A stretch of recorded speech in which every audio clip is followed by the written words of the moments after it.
जय गुरु जी, शुक्राना गुरु जी, अनंतम अनंतम शुक्राना।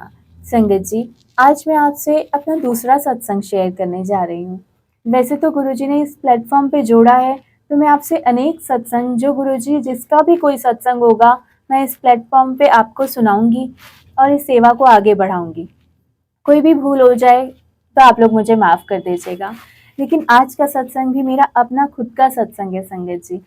जैसे मैंने आपको बताया था कि शादी के बाद गुरुजी ने बड़े मंदिर बुलाया कई बार, लेकिन जब मेरी बुद्धि ठीक हुई तभी मैं वहां जा पाई गुरुजी के चरणों में, गुरुजी से ब्लेसिंग ले पाई और गुरुजी ने उस दिन से हमारे जीवन की भाग दौड़ को संभाल लिया। इसी तरह संगत जी कुछ टाइम बीता तो मेरे फादर की तबीयत अचानक से खराब होनी शुरू हो गई और मैं अपने पापा से बहुत ही ज़्यादा अटैच्ड थी। तो पापा जी ने हमें बेटियां, हम 3 बहनें हैं, तो हमारे फादर जो हैं वो सैटरडे को अक्सर हमें घर बुलाते थे और हम तीनों बेटियां घर चले जाते थे और लंच वगैरह करके शाम को वहाँ से आ जाते थे, सैटरडे को ज़्यादातर। तो उस दिन क्या हुआ कि मैं गुरुजी से सुबह आरती, गुरुजी का भोग प्रसाद रखने के बाद मैंने अरदास करी, गुरुजी महाराज मेरे पापा ठीक नहीं है, प्लीज़ आप पापा जी को ठीक कर दीजिए। और मेरा मन बहुत ही विचलित सा हो रहा था उस दिन। तो अचानक ही जब गुरुजी का हम मंत्र जाप करके आरती करी, भोग लगाया, तो लाइट चली गई और मुझे आदत थी कि मैं ब्रेकफास्ट करते टाइम मुझे टीवी देखना है या टीवी नहीं तो फ़ोन देखना है। मेरे को ऐसा रहता है कि मतलब टीवी चल रहा हो, मैं ब्रेकफास्ट कर रही हूँ। इतने में जैसे ही लाइट गई तो मैं ब्रेकफास्ट करने लगी, भोग प्रसाद लेकर गई गुरुजी के पास से। मन अचानक से कुछ विचलित सा हुआ कि कुछ ठीक नहीं लग रहा। इतने में मैं अपने रूम में जाकर बैठती हूँ ब्रेकफास्ट लेके, तो मेरे पापा का कॉल आता है और वो बोलते हैं कि बेटा क्या बात है, आज सैटरडे है तो पापा की याद नहीं आई, पापा की तबीयत ठीक नहीं है तो तुमने आज नहीं आना, वैसे तो तुम हर सैटरडे आते हो। तो मैंने कहा पापा जी बच्चे आपको परेशान करेंगे, आपकी तबीयत नहीं ठीक है तो मैं आज नहीं आऊंगी। तो पापा ने बोला नहीं तुम आओ, मम्मी ने कढ़ी चावल बनाए हैं तुम्हारे फेवरेट, तुम जरूर आओ। मैंने कहा अच्छा ठीक है पापा जी हम आते हैं। सॉरी संगत जी। मैंने गुरुजी से अरदास करी कि गुरुजी प्लीज पापा जी को ठीक कर दो आप। लेकिन हम नहीं जानते कि आगे किसी हमारे रिश्ते के जीवन में क्या तकलीफें हैं, क्या गुरुजी नहीं चाहते कि वो उन तकलीफों को भोगें, क्योंकि वो भोगेंगे तो हमें ही कष्ट होना है। तो संगत जी मैंने गुरुजी से अरदास की, उसके बाद मैं ब्रेकफास्ट करने बैठी तो लाइट चली गई।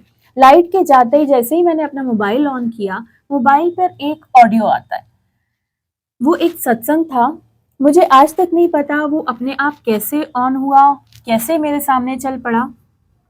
सत्संग में था, पूरा सत्संग हुआ ऐसे ही कि किसी के फादर की तबीयत खराब थी या कुछ, और सत्संग के बाद में एक लाइन आती है कि आज मैं ਉਹਨਾਂ ਨੂੰ ਲੈ ਕੇ ਜਾਣਾ ਹੈ ਤੇ ਜਦ ਉਹ ਵਾਹਿਗੁਰੂ ਜਪੇ ਤੇ ਸਮਝੀ ਮੈਂ ਆਪ ਲੈਣ ਆਇਆ ਹੈ, ਉਹਦੇ ਕਸ਼ਟਾਂ ਦੀ ਮੁਕਤੀ ਹੋਣ ਵਾਲੀ ਹੈ। ਉਹ ਮੇਰੇ ਚਰਨਾਂ 'ਚ ਰਹੇਗਾ, ਉਹਨੂੰ मैं किधरे दूर नहीं रखना ते ज्यादा रोई ना, परेशान ना हुई, मैं तेरा प्यो बैठा। ये लाइन सुनकर मैं बहुत घबरा सी गई कि सत्संग कुछ और चल रहा था, ऑडियो में लास्ट में ये लाइन आई है कि आज मैं उन्होंने ले जाना है ते वाहिगुरु जपे ते समझी मैं लैण आ गया ते ज्यादा रोई ना ते मैं तेरा प्यो हाँ, मैं बैठा हाँ। संगत जी मैं अनजान मगर फिर भी कहीं एक डर होता है ना अपने पेरेंट्स को लेके, एक घबराहट सी बेचैनी सी थी, मगर मुझे ये था कि अरे पापा का फोन आया है, ठीक ही होंगे जो फोन करके बुला रहे हैं कि बेटा आ जाओ घर पे, मिलने का मन कर रहा है। तो हम घर चले गए। घर गए संगत जी 12 बजे वहां पहुंचे, तो सारा परिवार हम लोग इकट्ठे थे पापा के पास। तो पापा ना अजीब अजीब सी बात करने लगे कि आज सत्संग में ले चलो, चलो लंगर की दाल खानी है, चले कहाँ सत्संग हो रहा है वहां पर ले चलो। मेरे पापा जी कभी वाहिगुरु नहीं जपते थे, हरिओम बोलते थे, ओम हरिओम ऐसे। तो अचानक से हम लोग सारे बैठे हुए थे तो मम्मी बोलते हैं कि इनके हाथ से गौदान करवा दो, कई बार कोई कष्ट होता है वो गौदान से भी हट जाता है। तो हमने पंडित जी को बुलवाया और गौदान निकलवाया पापा के हाथ लगवाकर, और मैं मन अजीब सा ही था तो मैं बिल्कुल चुपचाप बैठी थी पापा के पास और गुरुजी को याद कर रही थी। और अचानक से ही पापा जी कहते हैं चलो फटाफट वाहिगुरु जपो। अब मेरी तो हालत खराब। मैंने कहा वाहिगुरु जपो। मैंने कहा पापा जी आप तो कभी वाहिगुरु वाहिगुरु नहीं बोलते हो। मैं कहा नहीं वाहिगुरु नहीं जपना, वाहिगुरु कोई नहीं बोलेगा, आप हरिओम बोलते हो और जो जाप बोलोगे हम करते हैं, आप वाहिगुरु नहीं जपोगे। क्योंकि मेरे मन में यही था, गुरुजी ने मुझे घर से भेजा ही ये कह के था कि जब वो वाहिगुरु वाहिगुरु जपे समझी मैं लैंड आ गया। अब मेरे मन में संगत जी ये बात की वो वाहिगुरु जपेंगे मतलब गुरुजी ले जाने के लिए आए हैं उनको। और मैं बहुत बहुत जोर जोर से रोने लगी और मैं वहां पे बोलने लगी नहीं पापा जी आप वाहिगुरु सिमरन नहीं करोगे। तो वो गुस्सा होने लगे सब घर पे। मेरी मम्मी मेरी बड़ी सिस्टर ने मुझे डांटा कि क्या बात है तू ऐसे क्यों कर रही है, वो वाहिगुरु वाहिगुरु नाम ले रहे हैं भगवान का, तुझे क्या परेशानी हो रही है, तू वाहिगुरु जपने में क्यों मना कर रही है, ये अच्छी बात नहीं, तू बाहर जा, सब वाहिगुरु सिमरन करेंगे। पापा जी ने सारे बच्चों ने हमने सब ने वाहिगुरु सिमरन शुरू कर दिया और इतना जोर जोर से वाहिगुरु वाहिगुरु वाहिगुरु वाहिगुरु वाहिगुरु वाहिगुरु सिमरन शुरू कर दिया सारे परिवार ने। और पापा जी हंसने लगे मुस्कुराने लगे बिस्तर पे लेटे लेटे और कहते हैं कि ये वाहिगुरु कहाँ रह गए, कि आज तो बारिश भी नहीं है धूप निकली हुई है, वाहिगुरु नहीं आए मुझे लेने। और मैं पापा जी को ना मना कर रही हूँ, पापा जी बस करो ऐसे नहीं बोलो, वाहिगुरु वाहिगुरु नहीं जपो। और सब मुझे देख रहे हैं नाराज हो रहे हैं कि ये पागल हो गई है, वाहिगुरु सिमरन के लिए कौन मना करता है ऐसी तकलीफ में।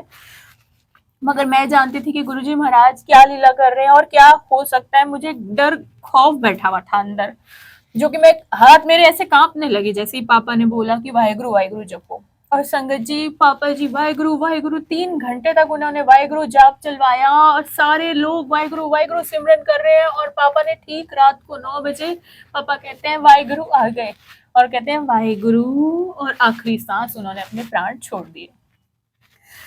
और संगत जी मेरे पापा इस तरह चले गए। मैं घर आई अगले दिन भागी भी गुरुजी के पास आके मैं बहुत रोई बहुत गुस्सा हुई। मैंने कहा गुरुजी आपने कहा था कि मेरे पापा कहीं नहीं जाएंगे, मेरे पापा कहाँ है मुझे देखने हैं, आपने मेरे को बोला था कि वो वाहिगुरु वाहिगुरु जपेंगे तो मैं लेने आया हूँ समझ लेना, और आप उन्हें ले गए हो। मगर आपने ये भी बोला था कि वो मेरे चरणों में रहेगा कहीं दूर नहीं जाएगा, और आप मेरे प्यो हो मेरे साथ हो, मुझे दिखाओ मेरे पापा कहाँ है। संगत जी मैं यहाँ आई, मैं गुरुजी के आगे रो रही थी, गुरुजी के चरणों में राइट पैर पे मेरे पापा का पूरा फोटो, वाइट बाल, मेरे पापा बिल्कुल हंसता हुआ चेहरा मेरे को नजर पूरे पूरे क्लियर। आज तक भी जो मेरे पास चरण स्वरूप है उसमें मेरे पापा की फोटो है। और मैं बहुत बहुत रोई। मैं कहा मेरे गुरुजी मेरे पापा आपने अपने चरणों में लिए हुए हैं और उनको, मगर मेरे पापा मेरे को चाहिए, आप मुझे कैसे मैं अपने पापा से मिलूंगी। वो फोटो कभी कहीं नहीं वहां से हटाओ, मेरे पापा चरणों में ही गुरुजी के हैं। और वो दिन है और आज का दिन है संगत जी। गुरुजी ने मुझे अपनी उस बात से गुरुजी कभी नहीं फिरे। गुरुजी ने कहा था कि मैं तेरा प्यो, हाँ मैं तेरे नाल रवांगा, तेरे हर वेले तेरा ध्यान रखांगा। वही बात थी संगत जी, वो जो मैसेज था ऑडियो आया था। आज तक भी गुरुजी ने मुझे कभी अकेला नहीं छोड़ा और हमेशा गुरुजी साथ होते हैं, चाहे कोई भी परिस्थिति आई हो संगत जी, गुरुजी ने आज तक मुझे अकेला नहीं छोड़ा, चाहे फाइनेंशियली हो चाहे कुछ भी हो। संगत जी मैं ऐसी ऐसी परेशानियों से गुजरी हूँ, लेकिन मैंने देखा गुरुजी अपने करीब लाए। मैं ऐसी बेवकूफ थी, मैं रिश्तों में घुसी रहती थी, रिश्तों से उम्मीदें करती थी। जैसे ही कोई प्रॉब्लम आती थी तो गुरुजी के पास आने के बजाय मैं लोगों में अपनी प्रॉब्लम बताती थी। मैं हकीकत बता रही हूँ आज आपसे इस प्लेटफॉर्म पे कि मैंने बहुत गलतियां की हैं, ये आप मत करना। ये सॉरी संगत जी, गुरुजी महाराज एक वक्त तक आपकी परीक्षा लेते हैं संगत जी। मैंने देखा, मैंने इतने सालों तक सब कुछ सेवा करने के बाद जब तक मैं लोगों से उम्मीदें करती रही, जब जब मुझे तकलीफ आई मैंने लोगों को बताया, लोगों से हेल्प मांगी, लोगों ने मेरी बातें सुनी और पीठ पीछे मेरी मजाक बनाई संगत जी, इसके अलावा कुछ नहीं मिला मुझे। संगत जी अगर कुछ आपकी लाइफ में कोई सुधार आता है या कोई आपकी हेल्प के लिए आता है तो वो एकमात्र गुरुजी महाराज है। इनके अलावा दुनिया में कोई ऐसा रिश्ता नहीं है जिससे आप उम्मीद कर सको। अपने सगे भाई बहन, अपने माँ बाप, अपने खून के रिश्ते तक किनारा कर लेते हैं संगत जी सिर्फ एक आप पे परेशानी आने के बाद। संगत जी सिर्फ गुरुजी मात्र एक वो सहारा होते हैं जो सिर्फ इस आस में बैठे होते हैं कि अब जब इसे ये परेशानी दी है तो ये किस तरफ मुंह करती है, रिश्तेदारों की तरफ या मेरी तरफ। वो सिर्फ एक ऐसी पतला सा धागा होता है जो गुरुजी ऐसे जोड़ के बैठे होते हैं कि 1 सेकंड में मैं इसकी दुनिया बदल सकता हूँ, ये इधर जाती है या इधर जाती है संगत जी। और ये गलती मैं हमेशा करती रही। मैंने हमेशा लोगों से मदद मांगी, लोगों को अपनी प्रॉब्लम्स बताई और लोगों ने आगे आके कोशिश भी करी मेरी प्रॉब्लम को सॉल्व करने की, लेकिन गुरुजी महाराज तो उदास हो जाते थे ना कि इसने इस बार भी मेरी मेरी तरफ नहीं देखा। इसको ये उम्मीद अभी भी नहीं हुई कि इसके बाप ने इतने सालों से इसे संभाल रखा है तो इस बार भी इस परेशानी से मेरा बाप निकालेगा। तो मैंने नहीं करा ये। और संगत जी, अब कुछ साल से गुरुजी ने मुझे ऐसा बनाया कि मुझे ऐसा एहसास कराया, एक एक रिश्ते के पास खुद भेजा गुरुजी ने कि ले, तुझे ज्यादा घुसना है ना रिश्तों में, रिश्तों से उम्मीद है ना, तो पूरी जा, उनको देख, क्योंकि गुरुजी प्रैक्टिकल गुरु है। उन्होंने भेजा, उन्होंने दिखाया, और लोगों ने मुंह पर जो जो मेरे को तमाचे मारे हैं ना, जो दुनिया की औकात, दुनिया से पर्दे उठा उठा के गुरुजी ने दिखाए हैं, अब मैं रो पिट के गुरुजी के पास आई हूँ, इस प्लेटफॉर्म पे बता रही हूँ कि जो गलती मैंने की है वो आप लोग कभी मत करना। सिर्फ गुरुजी महाराज को आपका प्यार और समर्पण चाहिए, और उन्हें कुछ भी नहीं चाहिए, कोई महंगी पोशाकें, कोई महंगा लंगर, कोई आडंबर, कोई बड़ा दरबार, कोई सजावटें, कोई आप उनको बड़ी पूजा पाठ करो। गुरु जी को कुछ भी नहीं चाहिए संगत जी। एक जल प्रसाद का ग्लास रख के आप उनके पास बैठ जाओ ना, वो होता है ना, बुजुर्ग लोग होते हैं ना घर में, उनको सिर्फ ये चाहिए होता है ना कि 2 घड़ी बच्चा आया है हमारे पास, बैठे हमें पूछे। मगर आजकल हम नहीं पूछते। ये वही है, ये गुरु बन के नहीं आए हैं, ये हमारे घर के बड़े हैं, और ऐसे बैठे होते हैं संगत जी, ऐसी बातें सुन रहे होते हैं। और अब जब मुझे पता चला कि वो हर वक्त साथ बैठे होते हैं, वो स्वरूप नहीं है, वो साक्षात गुरु जी हैं बैठे हुए, इस वक्त भी हमें देख रहे हैं, मुस्कुरा रहे हैं कि देखो चलो इस झल्ली को अक्ल तो आई, इतने वक्त के बाद आई, लेकिन आई तो सही। तो गुरुजी ने मुझे इतना प्रैक्टिकल करके दिखाया, हर चीज से पर्दा उठाया। मेरे पापा के जाने के बाद हर रिश्ते की सच्चाई दिखाई संगत जी की। आज मैं मुंह पर कह सकती हूँ, मैंने अपने रिश्तों को अपने सामने बुलाकर बोला है कि मेरे गुरुजी के अलावा मेरा कोई रिश्ता नहीं है। आप लोगों से मेरा एक आडंबरी दुनियावी जो एक मुंह होता है, बस उतना है, इससे ज्यादा आप मेरे से उम्मीद मत करना। मेरे से कोई गलती हो जाए तो मुझे माफ कर देना, लेकिन मेरा असली बाप, मेरा सारे रिश्ते मेरे गुरुजी में है। और एक वक्त तक तो मेरे रिश्ते मुझसे नाराज रहे कि कैसी बदल गई है, इसका तो दिमाग ही फिर गया है, ये तो अपने पता नहीं कौन से गुरुजी के चक्कर में पड़ गई है कि बिल्कुल इसको किसी रिश्ते की जरूरत नहीं है। लेकिन उनको भी गुरुजी ने दिखाया। कुछ साल बीते उसके बाद उन लोगों ने खुद मेरे को बोला कि तू सत्संग करती है ना तो तू ठीक रहती है, और तू बिल्कुल सही है अपनी जगह पे, तू सत्संग कर। मेरी माँ मुझे वीरवार के दिन पूछती है क्या लंगर बना रही है, अगर मैं कह दूं कि आज सत्संग नहीं है, मजाक में भी कह दूं ना, तो वो कहती है क्यों, आज सत्संग कैसे छूट गया। मतलब उनको भी अंदर से एहसास है कि बेटी जिस जगह पे है वो, और रिश्ते उस बच्ची की कोई सुरक्षा नहीं कर सकते, उसको कहीं किसी जगह पे नहीं संभाल सकते। जिस हर हाल में रिश्ते भी देखते हैं कि किसने संभाला हुआ है, चाहे कोई मुंह से ना बोले, मगर हर रिश्ता जानता है कि गुरुजी क्या हस्ती है जिन्होंने हर रिश्ते ने लाते मार मार के बिल्कुल खत्म कर देने वाली परिस्थिति ला दी थी। लेकिन एक गुरुजी अकेले डट के बैठे रहे मेरे संग, ऐसी ऐसी परिस्थिति में जिस वक्त पे एक दाल बनाने की भी दिन नहीं थे घर में, दाल तक लाने की औकात नहीं थी। मैं सच में इस प्लेटफॉर्म पे बता रही हूँ कि ऐसी परिस्थिति भी आ जाती है संगत जी के घर में, एक छोटी सी चीज लाने के भी पैसे नहीं होते। उस वक्त पे सब किनारा कर लेते संगत जी, सिर्फ गुरु जी बैठते हैं, और वो एक नमक के साथ खाई हुई रोटी भी वो इतने प्यार से भोग लगा के श्रद्धा के साथ बैठे होते संगत जी। जो ऐसी परिस्थिति में साथ दे वो है असली गुरु। उन्होंने कभी साथ नहीं छोड़ा, कभी हाथ नहीं छोड़ा। वरना वो भी कहते ना कि क्या क्या ऐसे पुण्य करे हुए हमने, कोई बहुत आस्था वाले लोग हैं या हमने पाप नहीं किए हुए, हम भी सबसे बड़े पापी है संगत जी। लेकिन इन सब के बावजूद अगर गुरु ने कोई एक छोटी सी हमारी अच्छाई को देखकर अगर इतनी बड़ी हमें नियामत बख्श दी है कि अपने चरणों में सेवा में रख लिया, दुनिया जानती है गुरु जी के सेवादार के नाम से। और इसी चीज को लेके मैं अपनी आखिरी सांस तक लेना चाहती हूँ कि मैं गुरु जी की सेवा में ही रहूं। बस मेरे को, मैं इतनी हिम्मत दे दी गुरु जी ने कि हर परिस्थिति से लड़ना आ गया। परिस्थितियां अभी भी आती है ऐसी खराब खराब संगत जी, लेकिन ऐसी हिम्मत और ऐसी कॉन्फिडेंस आ जाता ना कि आइए ना, कोई बात, बैठे हैं मेरे गुरुजी, देख लेंगे, कोई बात नहीं। बच्चों, इतने छोटे छोटे बच्चों तक के अंदर भी वो वाले भाव डाल दिए गुरुजी ने कि एक ही घर में रहते हुए मैं और भाई बहनों के पास सब सुख सुविधाएं, वो अच्छा घूम रहे हैं, अच्छी गाड़ियों में घूम रहे हैं, सब कुछ है, लेकिन हमारे बच्चों के अंदर एक ऐसा भाव है, अभी से सबसे छोटे बच्चे हैं इस घर के, उनके अंदर ऐसे भाव है कि नहीं, वो छोटी बहन भी छोटे भाई को समझा लेती है कि भाई आज मम्मी पापा की ऐसे है, दिक्कत में है, पापा पे पैसे नहीं है या मम्मी परेशान है, तू कुछ नहीं मांगना है ना। आपस में डिसाइड कर लेते हैं और जो प्रॉब्लम होती है आके गुरुजी के आगे बैठ के बोल जाते हैं, और गुरुजी उन बच्चों की इतनी सुनते हैं, इतना उनका ख्याल रखते हैं। इतने छोटे छोटे से होते थे संगत जी बच्चों का। मैं आपको एक सत्संग सुनाती हूँ कि बच्चे इतने भोले होते हैं और गुरुजी महाराज को इतना प्यार होता है बच्चों से, सच्चे दिल के होते हैं बच्चे, उनमें छल नहीं होता। और संगत जी मैं तो इतनी भाग्यशाली समझती हूँ खुद को कि दुनिया ने ठुकरा दिया था, बिल्कुल खत्म कर दिया था। हर इंसान चाहता था कि इस पे कुछ ना हो, ये अगर रोटी भी खा रही है तो उसके मुंह से वो भी छीन ली जाए। ऐसे परिवार में मैं गई संगत जी। गुरु जी ने ऐसे ऐसे करिश्मे करे, मैं आपको बताती हूँ। हमारे घर के नीचे हमारी दुकान होती थी, हमारे पास उस काम को कर पाने के लिए तक पैसे नहीं थे, और मैं फिर भी वहां अपने पति की मदद करने के लिए एक, जिसे कहते हैं ना, हिम्मत दिखा के हर वक्त मैं उनके लिए खड़ी रही कि सारा परिवार आपको छोड़ देगा लेकिन आपके संग हर परिस्थिति में मैं मुकाबला करूंगी, क्योंकि मेरे साथ गुरुजी हैं।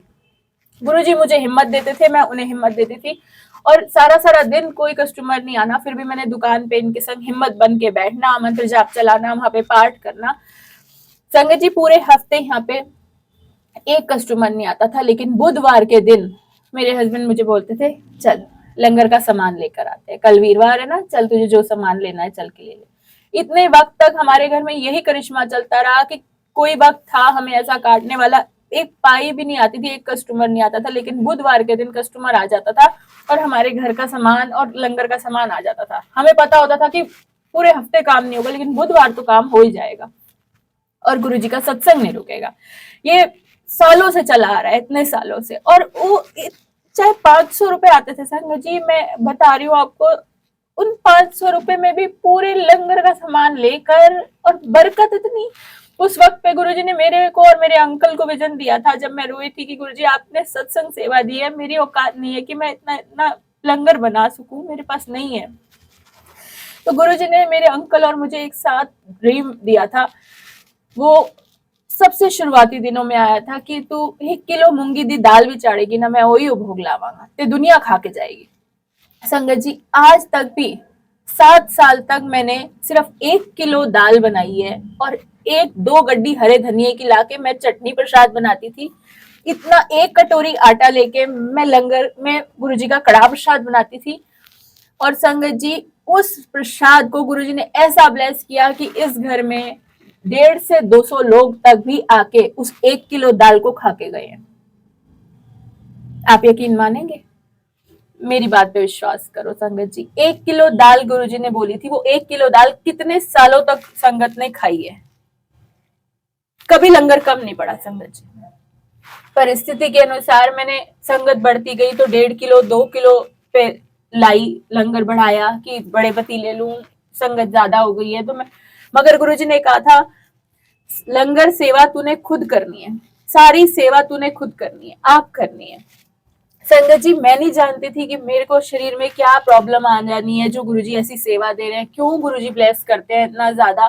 संगत जी मेरी अंदर से बिल्कुल शरीर मरा हुआ होता था, तब भी गुरुजी की ये सेवा होती थी कि लंगर तू आप बनाना है। आज तक भी 13 साल हो गए हैं, 13 साल से हर वीरवार इस घर में सत्संग होता है और गुरुजी का लंगर सिर्फ अकेले गुरुजी मेरे से बनवाते हैं और खुद साक्षात साथ खड़े होते हैं।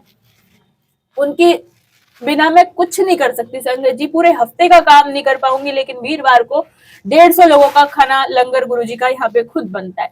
कभी कहीं से प्रसाद नहीं आना, कोई सब्जी प्रसाद चपाती प्रसाद कुछ नहीं आना, और साधारण सी एक दाल और चटनी बनती है। कितने सालों से गुरुजी ने इस कुटिया को ऐसे ही ब्लेस किया हुआ है। तो संगत जी ये इतनी बड़ी कृपा है हमारे पे। तो मैं आपको बता रही थी संगत जी कि मैं नीचे दुकान पे थी और मेरे दोनों बच्चे छोटे हैं, तो उस टाइम काफी छोटे थे, तो मेरे अंकल कहीं काम की वजह से गए और मुझे बच्चों के जोर जोर से चीखने और लड़ने की आवाज आई। तो मुझे घबराहट हुई कि ये बच्चे आपस में लड़ क्यों रहे हैं, एक दूसरे को मार तो नहीं रहे हैं। हमारी साथ वाली शॉप में उसके एक दिन पहले ही चोरी हुई थी कि वो दुकान पे अंकल नहीं थे, वो इधर उधर गए तो उनकी दुकान से कोई मशीन उठा के ले गया था। तो मैं बहुत डरी हुई थी। मैं ऊपर आ सकती थी, ना मेरे पास कोई बंदा था जिससे मैं कहूँ कि मेरे बच्चों को देखाओ जाके, मुझे घर भी अकेले देखना है, बच्चे भी अकेले देखने हैं और दुकान भी देखनी है। तो संगत जी, मैं शटर हमारा इतना ज्यादा टाइट था कि मैं वो डाउन नहीं कर सकती थी, मेरे हाथ में दिक्कत हो जाती है। तो मैंने सिर्फ मन में एक भाव लाया कि हाय गुरुजी प्लीज ध्यान रखना, ये चोट ना लगा ले, आपस में लड़ रहे हैं बच्चे, बहुत चिल्लाने की आवाजें आ रही है। संगत जी, आप यकीन नहीं मानेंगे, मैं थोड़ी देर के बाद दुकान के शटर के बाहर आई हूँ, दोनों बच्चे इतनी स्पीड में भागते हुए नीचे आए हैं, उनके मुंह बिल्कुल लाल, छोटा बेटा बिल्कुल उसके रेड हो गए, चीक्स और पसीने पसीने, हाथ ऐसे हो रहे हैं दोनों बच्चों के। मैंने बेटे क्या हो गया, मारा किसी ने? दीदी ने मारा। मैंने कहा आपको भैया ने मारा। मुझे यही लगा लिटरली कि इन्होंने एक दूसरे को मारा है। नहीं मम्मा, नहीं मम्मा। 15 मिनट तक उनको पानी वानी पिला के मैंने समझाया, बेटा बोलो हुआ क्या है, बेटा क्या हुआ है, डरो मत, मुझे बताओ। कहते संगत जी, बच्चे बेडरूम में थे, ये कमरा गुरुजी का है, साथ वाला कमरा हमारा। मेरे पास 2 ही कमरे होते थे, जिसमें जो थोड़ा बड़ा है वो गुरुजी ने ले रखा है और छोटा सा कमरा मेरा है।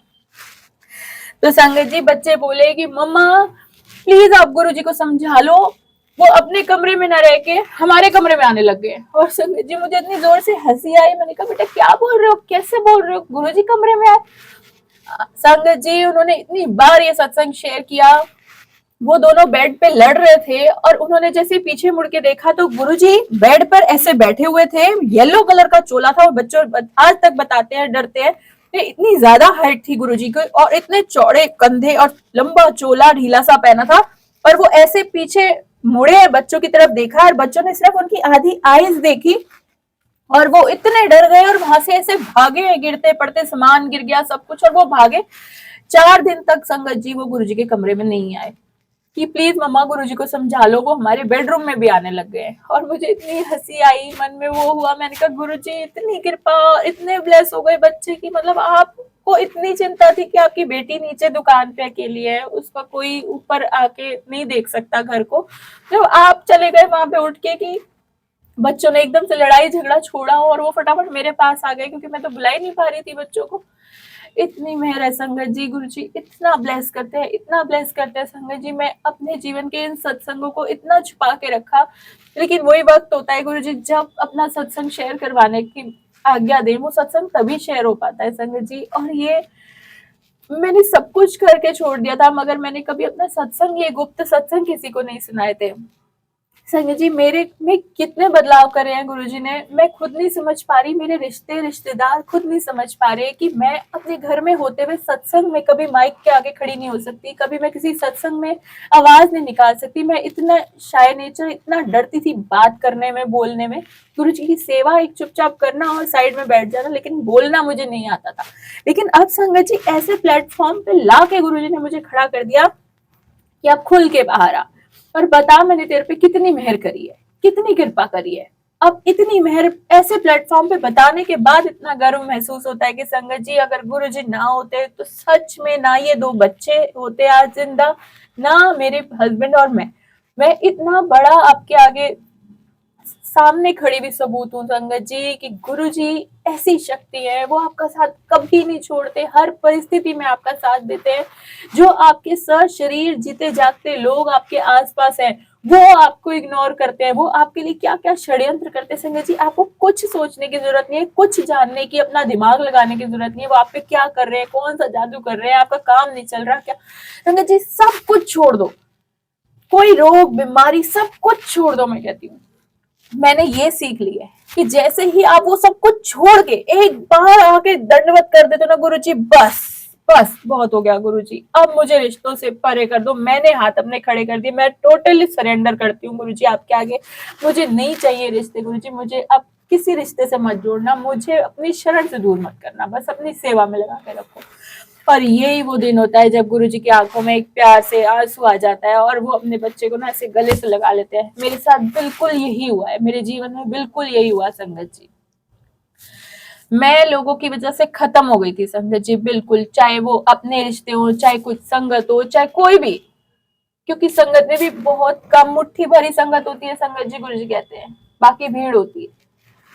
तो बहुत से ऐसे ये कार्मिक होते हैं, ये लोगों का नहीं होती गलती, ये कार्मिक होते हैं जो गुरुजी हमें कुछ सिखाने के लिए ऐसे लोगों को हमारे जीवन में लाते हैं, भेजते हैं, और वो अपना हमारा वो कार्मिक काम पूरा करके अपना चले भी जाते हैं शांति से। उसके बाद वो ये सब नहीं कर सकते। और अगर आपका कार्मिक उनसे खत्म हो जाता है, रिकॉर्ड क्लियर हो जाता है, और फिर भी वो बाज नहीं आते, आपके खिलाफ षड्यंत्र करते हैं, तो गुरुजी महाराज उनको बिल्कुल छोड़ते भी नहीं। इसलिए अपना कार्मिक खाता क्लियर रखो, टोटल सरेंडर रखो। फिर मैं कहती हूँ किसी दिन खाने को भी ना हो ना, कोई बड़ी से बड़ी बात, कोई बड़ी से बड़ी बीमारी भी एक बार को बोल देना, आपको एक बार डट के कह दो कि कुछ नहीं है, गुरुजी है ना। बस ये सुनना है हमारे गुरुजी की, गुरुजी है ना। बस जहां आपके मन से, दिल से, ऊपर से नहीं, दिल से निकलने लगा। ये मेरे पहले ऊपर से निकलता था बस कि हाँ गुरुजी है, गुरुजी है, मैं सबको कहती हाँ जी गुरुजी है। लेकिन अपने पे जब प्रॉब्लम आती थी ना, सबसे पहले मैं छटपटा जाती थी, हाय मुझे ये हो गया, हाय मुझे अब ये ना हो जाए, हाय अब मेरे बच्चे कैसे पढ़ेंगे, बच्चों को स्कूल से ना निकाल दे, ये कैसे होगा, काम नहीं है, रोजगार नहीं है, आज इस संगत ने ऐसा बोल दिया, आज इस रिश्ते ने मेरे को ठोकर मार दी।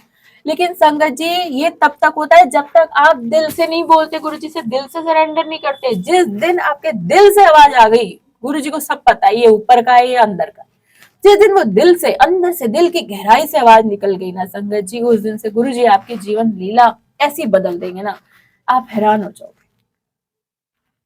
इसलिए मैं तो अपने जीवन में आए हुए उन सब लोगों का आज शुक्राना करती हूँ, जिन्होंने मेरे जीवन में ऐसी ऐसी परिस्थितियां लाई, चाहे वो मेरे रिश्ते थे, चाहे वो संगत थी, या कोई भी XYZ, मैं सबका भला मांगती हूँ। आज गुरुजी सर्वदा भला करो, सर्वदा भला। वो लोग कार्मिक मेरे जीवन में आए, उन्होंने वही खेल खेला जो आपने उनको खेलने के लिए कहा, और मगर वो अपना कार्मिक काम करके चले गए।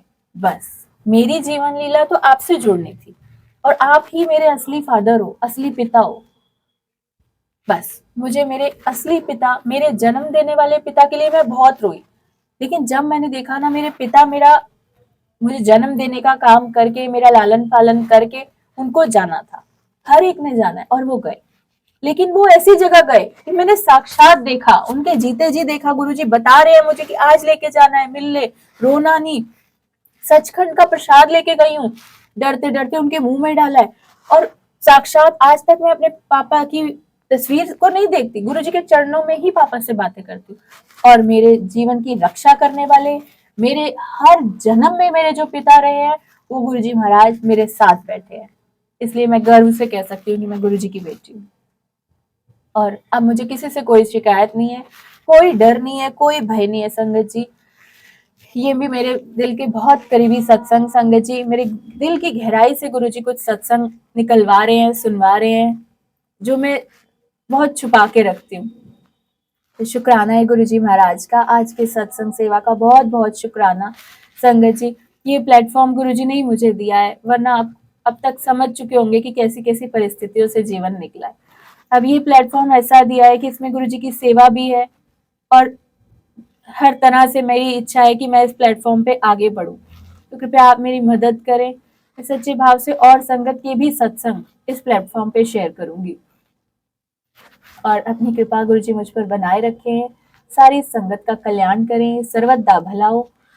मैं किसी लायक नहीं थी, लेकिन गुरुजी ने दिव्य शिव पुराण पाठ तक पढ़ने की सेवा बख्शी। मुझे हिंदी के नॉर्मल लिखे हुए तक भी शब्द पढ़ने में दिक्कत होती थी, कहाँ हम इतने अच्छे पढ़े लिखे, तो वो तक पढ़ने में कुछ ज्यादा संस्कृत वाले आ जाए तो घबराहट होती थी। लेकिन आज गुरुजी सामने बैठ के दर्शन दे रहे होते हैं, और सामने साक्षात बैठकर शिव पुराण का पाठ करवा रहे हैं, सर्वदा भले की कामना से। तो संगत जी, ये सेवा गुरुजी ने बख्शी है, रोज गुरुजी शिव पुराण पाठ करवाते हैं और अपलोड करवाते हैं। प्लीज उसको भी आगे शेयर कीजिए, क्योंकि सारी सेवा की मदद से ही, गुरुजी की कृपा और सारी संगत की हेल्प से ही आगे इस सेवा को बढ़ाया जा सकता है। जय गुरु जी, शुक्राना गुरु जी।